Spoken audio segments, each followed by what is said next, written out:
They say big game hunting is a sport only for the wealthy. Well, it didn't cost me much, except almost my life.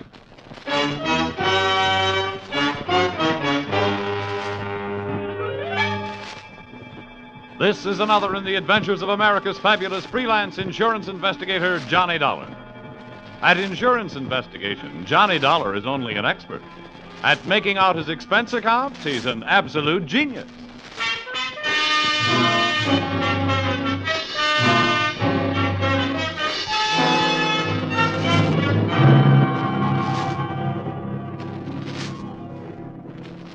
Expense account submitted by Special Investigator Johnny Dollar.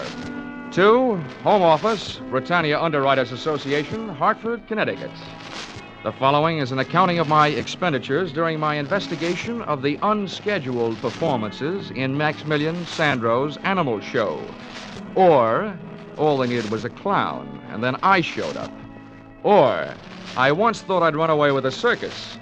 This one I wanted to run away from. Expense account, item 1, $70.21, train and cab fare from Hartford to a vacant lot just outside Brunswick, Georgia. The winter quarters of Maximilian Sandro's Animal Show.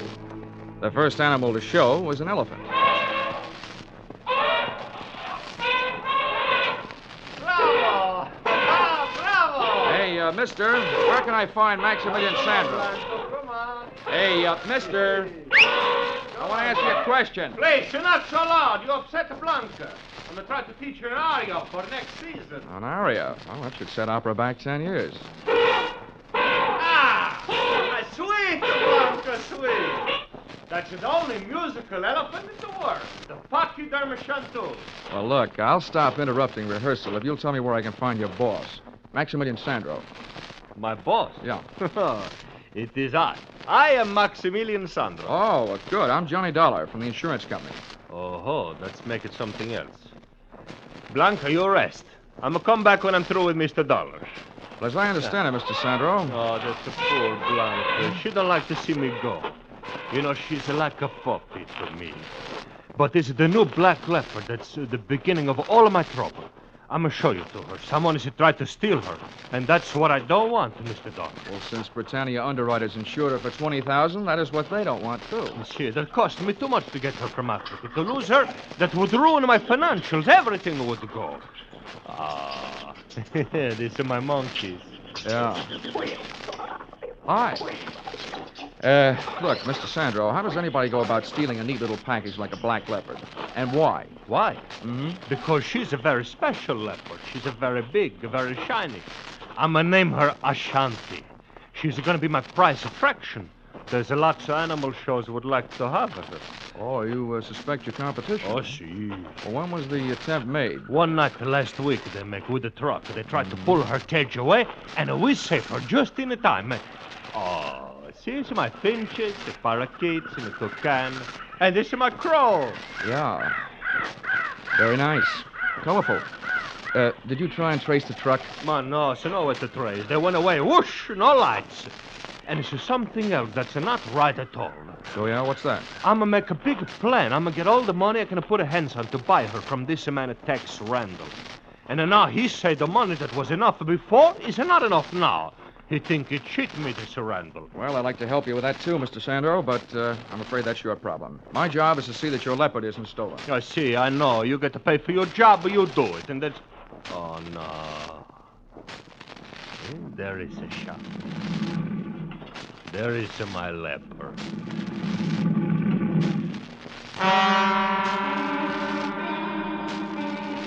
I guess somewhere way down in the taproots of my family tree, there probably was an ancestor with a low forehead, bearskin overalls, and a club who went into an unpleasant double take when he found himself face to face with a leopard.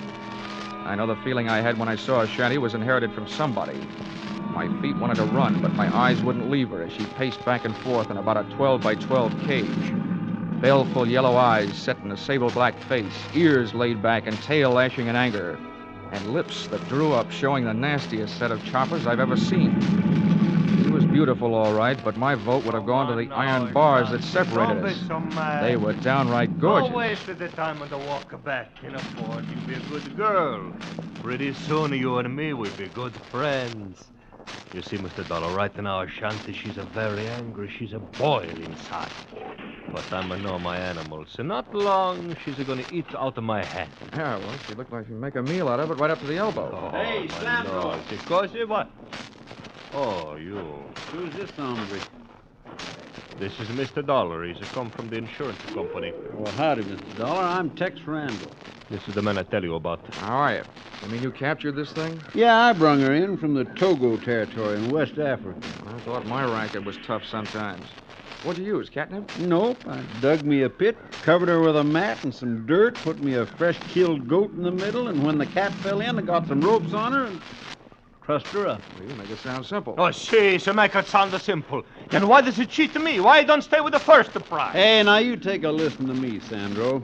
I told you I'd give you your money back and sell this cat somewhere else. The trip cost more than I thought it would. And I ain't about to lose dough on it just to make you happy. Sometimes I'm thinking you don't talk straight. I'm go back to my elephant now, Mr. Dollar.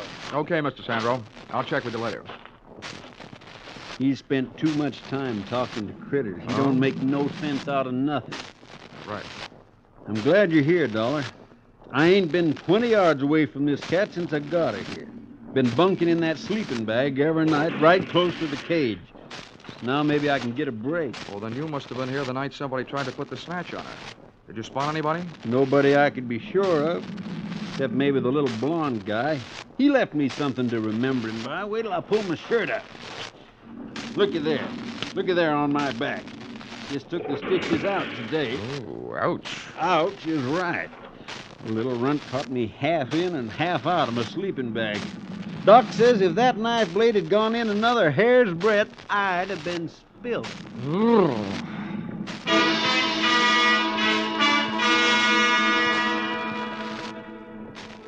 And with that happy thought, Tex Randall, a hard man to kill, left to go into town. I watched Ashanti tear into enough raw meat to keep a kennel of Great Danes happy for a week, after which she settled down for what you might call the original catnap. Sandro's elephant settled down to a short vocal lesson, and I settled down for a game of mumbly peg. But before I could get warmed up, I had a visitor. Hello. Wow, the Ava Gardner type with darker hair and olive skin. You look as though you could use some company, Mr. Dollar. Well, who couldn't? I was beginning to think the only females around here walked on all fours. Oh, I've had the same feeling about the males. Then he didn't mention me. Who? Pop, the boss. Oh, no. Sandro didn't mention much of anything but his black leopard. Well, I'm Angela, his daughter. Oh, I see. He probably forgot to mention you on purpose, hoping to keep my mind where it belongs, on my work. Well, that's what I came to talk to you about. What can you do? You can't stay with Ashanti for the rest of her life, can you? Well, before I found out about you, I would have said no. Please be serious. All right. There's only one thing to do. If the leopard isn't safe here, and from what I've seen and heard, I don't think she is, I'll just have to take her someplace else until this is all cleared up. Take her someplace else? Mm-hmm. Well, that would break Dad's heart. It would break the heart of the company that hired me if Ashanti turned up missing. Look, he can't take her on the road until next summer. We'll keep her safe until then. I'm sorry, but it's all I can do. Oh, poor Dad. He's going to hate you for it, you know. Oh, well, that I can stand. But there's no sense you're wasting our time feeling the same way. I didn't say I would, did I? As a matter of fact, I was going to stay right here until you asked me out to dinner. Or something. Oh, well, let's not hurry. Stick around. I'll figure out where to invite you when I know you better.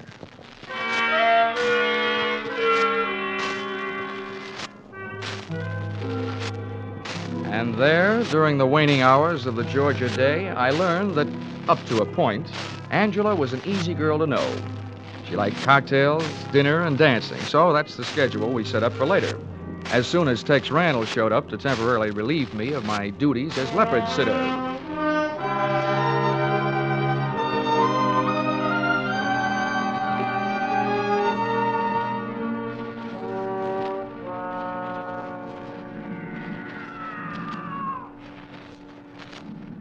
But at martini time, I was still sitting. And may I say that the cocktail hour spent in the middle of a menagerie is not the restful period it's supposed to be. As soon as the sun dropped, the noise rose. Wild brains and caged bodies reacting to the night, instinctively telling the countryside that whether they were free or not, this was their hunting time. I not only felt like Tarzan of the Apes, I felt uneasy. Shanty complained to me. A light from somewhere behind me glinted in her eye, then disappeared as she started her back and forth pacing again. It sounded like she was trying to tell me something. She was. I was too stupid to understand it. Oh! Whatever hit me from behind didn't land hard enough. I stayed on my feet, but a pair of strong hands twisted my arms behind my back, and one hand pushed my wrists into a double hammerlock. The point of a knife was jabbed into my back and started moving me forward toward the cage. The leopard stopped her pacing as she saw me coming. She reached out between the bars for me, her great paw spread, claws extended. The last thing I saw was her snarling face and the paw reaching. And there was a lunge behind me and something hit my head again. The cocktail hour was over. I'd passed out without a drink.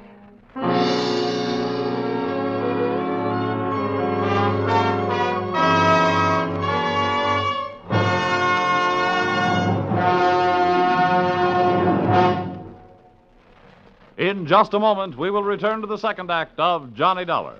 But first, last week, Vaughn Monroe's Caravan saluted the Rose Bowl team. Tonight, Vaughn will play the favorite songs of Louisiana State and Oklahoma, the Sugar Bowl team. Vaughn's Caravan will also bring you the 5 top tunes of the week as chosen by Variety, and later, Gene Autry will be here with his Western music and cowboy humor. The Vaughn Monroe Caravan and the Gene Autry Show are regular Saturday evening features of most of the same CBS stations. Now, with our star, Charles Russell, we return to the second act of yours truly, Johnny Dollar.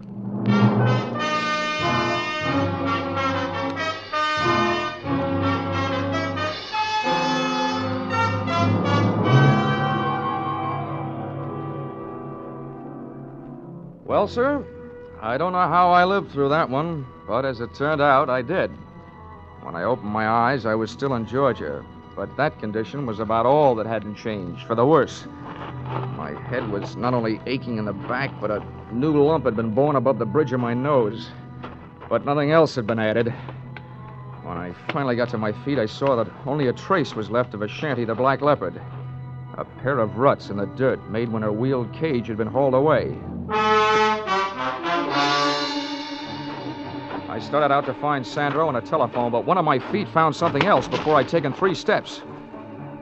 I didn't know how he had gotten where I was supposed to be, but he'd made it. Tex Randall, his neck twisted and the marks of claws on the side of his battered head.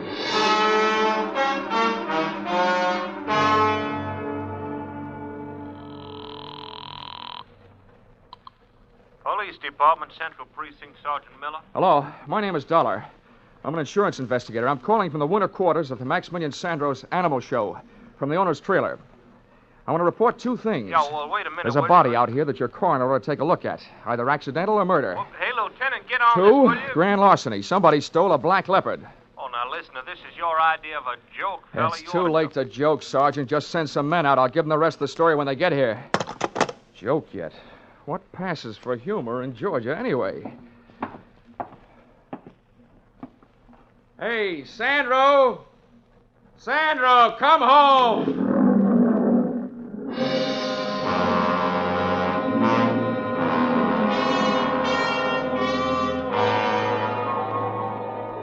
Nobody answered me but an old Libyan lion, so I shut up. I browsed around Sandro's trailer while I was waiting for the police. I wasn't looking for anything, but I found it. On a table, there was a small Christmas tree that had been transformed into what is commonly known as a friendship tree, meaning that about 6 Christmas cards were hung on with cellophane tape. There was nothing else to read, so I scanned through those. And the third one I opened my eyes. It was inscribed, "Sorry, I can't be with you. Greetings from San Francisco. Your loving daughter, Angela." Before I could fully digest that tidbit, I heard a shoe scrape on the steps outside. Then the trailer door opened. Well, here he is, Ben. I told you we'd find him here. Yes. Very good, my dear. The The man with the Angela by whom I had so recently been taken in looked 50-ish, capable, suntanned, and well-armed. Well, Mr. Dollar. You don't appear to be surprised. After what's happened already tonight, I wouldn't be surprised if General Sherman dropped in on his way back from the sea. Yes, splendid. I admire a show of courage, a sense of humor at the point of a gun. Oh, think nothing of it. Sometimes my jokes are so funny they kill people. I think we'd better get him out of here, Ben. I don't think it's safe. Yes, you took the words right off the tip of my tongue, my dear. Shall we go, Mr. Dollar? Should I ask where and why? I've taken a small place in town. There, at our leisure, we shall discuss a fascinating subject. Namely, the whereabouts of a splendid black leopard.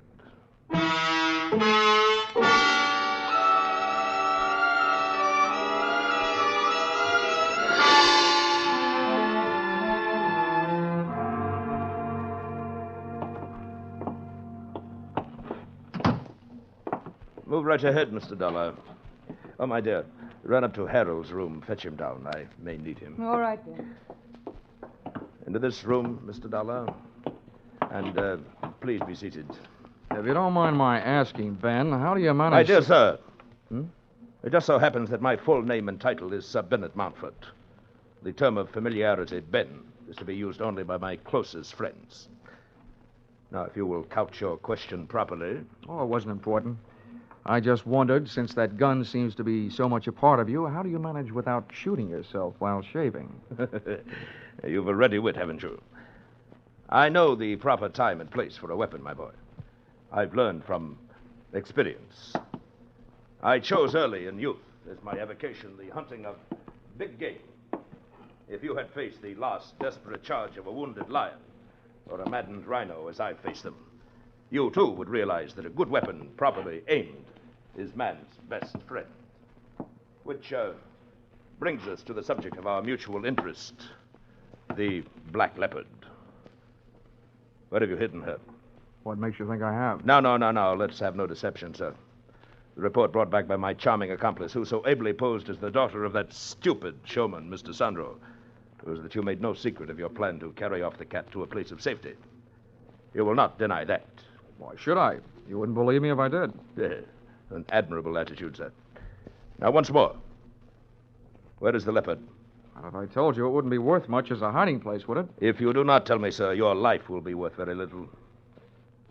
Come now. Perhaps your loyalties are misplaced. What did that market hunter, Mr. Randall, tell you about the cat? Not much. Except that he got a knife in the back, put there by somebody who was trying to steal her. Well, then, sir, I'll spin you a tale that'll set your blood to pounding.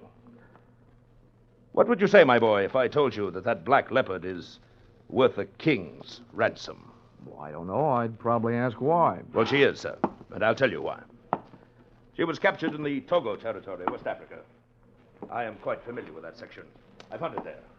A district par excellence for elephant, buffalo, and situtanga. As a matter of fact, I was there before and shortly after Randall's infamous trapping of that fine beast. Did he tell you that? Well, he did. Didn't make any impression. I hear there are a lot of people in Africa. Well, to continue. The Togo territory is inhabited by the Awe tribe, a group of long-headed patrilineal people whose most interesting characteristic at this moment is the fact that they are animal worshippers. Now, does the point sink home? Vaguely. That leopard Randall snagged is important to them. Is that it? Yes, precisely. You struck it. And they'll pay a veritable fortune for her return. $100,000 in gold. And now that I've let the cat out of the bag, so to speak, do you have a price in mind? In return for which you will share with me the hiding place of the animal? Yeah, you go on back to Togo, and I'll cable you the address. It's obvious, sir, that you are not in full command of your senses. Harold! Harold! Yes, hold your horses. I'm coming. Look, if Harold is your violence department, Ben, you can save your breath and his muscles. I'm not having any. Stay where you are, sir. I give you fair warning. Oh, nuts to your fair warning. If you want to find that black leopard, and I'm the only one that knows where she is, you're not going to do it by puncturing me. Come back here, you fool. Come back here. Take it easy, Ben. I'll get him from the stairs. That's far enough, Mr. Dollar. You better call off your infantry, Ben. All right, wise guy. Here it comes. Harold, wait. Let him go. What's the matter? You crazy? He's trying to stale me. Let him go, lest Randall have the upper hand. Oh, brother.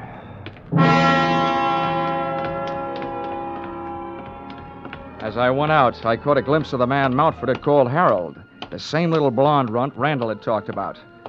That wrapped up the question of who had played tic-tac-toe with a knife on the Texan. But 10 yards of Sir Ben's front walk later, I suddenly remembered Mountford's last words. Lest Randall have the upper hand, he said. It sounded like he didn't know Randall was dead, which shook my head and in a strictly nonsensical way made sense. Well, there was only one place for me to go, so that's where I went. Back to Maximilian Sandro's Animal Show.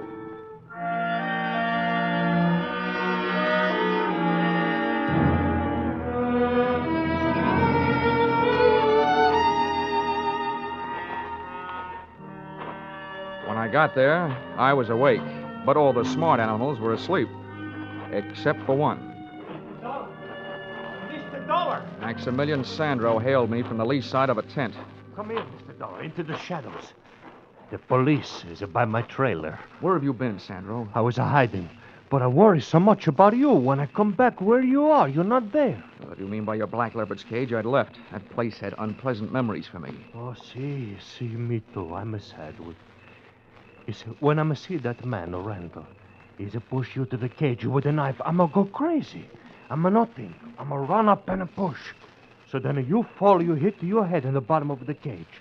And then Ashanti, she hit the Randall instead, and I'm so sorry. Oh, don't bother with an apology to me. No, you don't understand. Look, I'm a commit the murder. With these two hands, I'm a push him on the leopard. Oh, well, there's such a thing as justifiable homicide. You were saving my life. So let's not worry about it until it gets to court. If it does. Where did you take your cat? How you know that? Nobody else has her, so you must. You were at the right place at the right time to haul her away. All right. I tell you true. See, I take her away where she's safe. I keep her where she is until this trouble is no more. Oh, no, listen to me, Sandro. I know how you feel, but I've met the people who were after your leopard. They say they can get $100,000 for her back in Africa. $100,000? Consequesto. For that kind of money, they'll never stop looking for her. The only way to stop them is to let them find her, and then we'll try and wind this thing up. Wind up? Does it mean finish? Yeah. Oh. I'm pretty sure I've been followed here.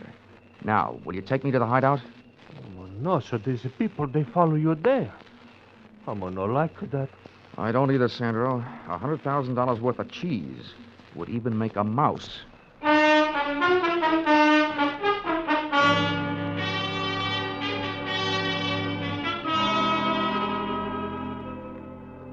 Sandro was a hard man to convince. I wasted more words than a Republican campaigner, and then I used blackmail. Then I told him I'd turn him in for Randall's killing and testify against him instead of for him. He saw things my way.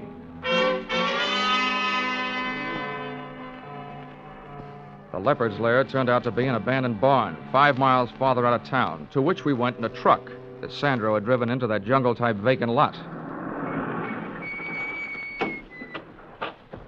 Now come. This way, please. This way. Okay. It's a little side door.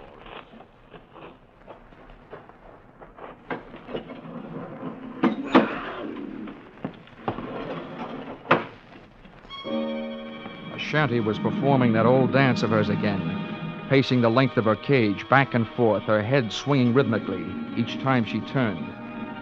We'd made ourselves easy enough to follow on the way out, but my neck was getting stiff from helping my eyes follow the leopard's movements before I heard a sound outside the door. It sounded like a bolt jamming a shell into the chamber of a rifle. And that's what it was, because a rifle was what Sir Bennet Mountford was carrying when the trio came in. Close the door, Harold. I just did. You, my dear, stay here out of harm's way. Yes, Ben. I'll be all right. Well, Mr. Dollar, I would say that the long stalk is successfully completed. The search ended. You're quite a hunter, Mountford. Somebody should crown you with a coonskin cap. with the raccoon still living in it. Yes. I'm glad to see you enjoying yourself, sir. Since the time for levity is on the wing, so to speak. Harold. Yeah, name it. Keep these two in your sights with a ready finger on the trigger. I'll set about putting this vicious cat out of existence. No, he's not shooting my Ashanti. Hey, Montford, are you crazy? Put that rifle down. Shut up, Dollar. You aren't running things. Montford, if that cat's worth $100,000 alive, why kill her? Because we shall realize a much greater profit with her dead. Namely, $500,000 in uncut diamonds that are hidden in the floor of her cage. Diamonds? Well, they couldn't have been safer, could they? Precisely Randall's idea when he put them there in Africa. Now stand aside, sir.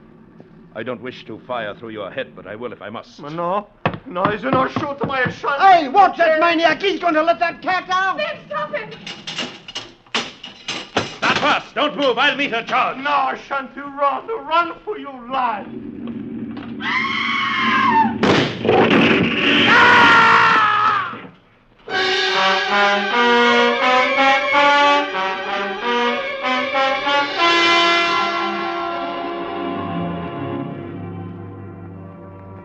Mountford had a lot of guts, but sometimes luck helps, and that night he didn't have any. Ashanti sprang straight through the little door of her cage. She was still in the air when she went past him, head high, and as she did, one of her fatal front paws reached out for him. It looked almost delicate, but the force of the blows sent Mountford clear across the barn, and when he landed, he didn't move. Ashanti streaked toward a square of night sky showing through a window, and she was gone. Ashanti, come back. I turned back, away from the window, to check on the rest of our guests, but they were gone. Apparently, there was something about a leopard on the loose that had made $500,000 in diamonds not as important to Harold and the phony Angela as distance between them and that barn. So, there I was, suddenly left with nothing to worry about. If you can call enough diamonds to stock the Kimberly mines, nothing.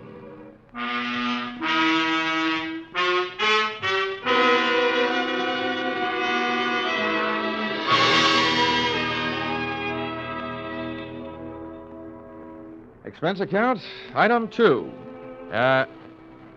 Item 2? A case like this and I haven't laid up a cent. Oh, well, Christmas is coming. Item 2, $3. Cab fare from Brunswick Police Headquarters to hotel, after giving them my statement, which they didn't believe until they saw those diamonds. Then they sent out a 3-state alarm to pick up the phony Angela and Montford's shiv man, Harold. And expense account, item 3, $70.21. Train and cab fare, Brunswick to Hartford. Oh, and this advice I'll toss in for free. At last report, Ashanti was seen headed west toward Okefenokee Swamp, and Sandra was organizing a group to go after her. My advice is this: don't insure the lives of those men. If you want to throw your money away, throw it to me. Let's see, expense account total, $152.70. Signed, yours truly, Johnny, Frank Buck, Dollar.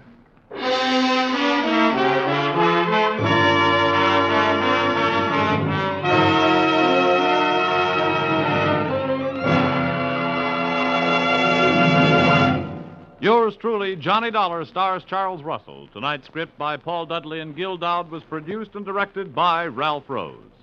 Featured in the cast were Lynn Allen, Larry Dobkin, Bill Conrad, and Parley Bear. The special music is written and conducted by Leith Stevens. Your announcer, Bob Stevens.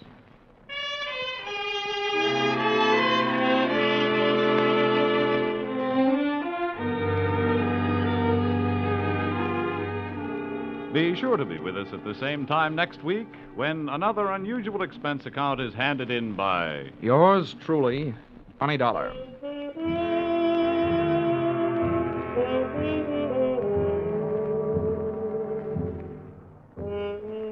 Teamwork. That's the American way. Working together to produce more per man, per machine, per hour, so that everybody on the team benefits. The American economic system is geared to benefit all of the people. Under this system, everybody moves together toward the common goal of better living. The better we produce, the better we live. For your free copy of the booklet, The Miracle of America, write Box 10, Times Square Station, New York City. Stay tuned now for Vaughn Monroe's Caravan, which follows immediately on most of the same CBS stations. This is CBS, where yours truly, Johnny Dollar, meets adventure every Saturday night, the Columbia Broadcasting System.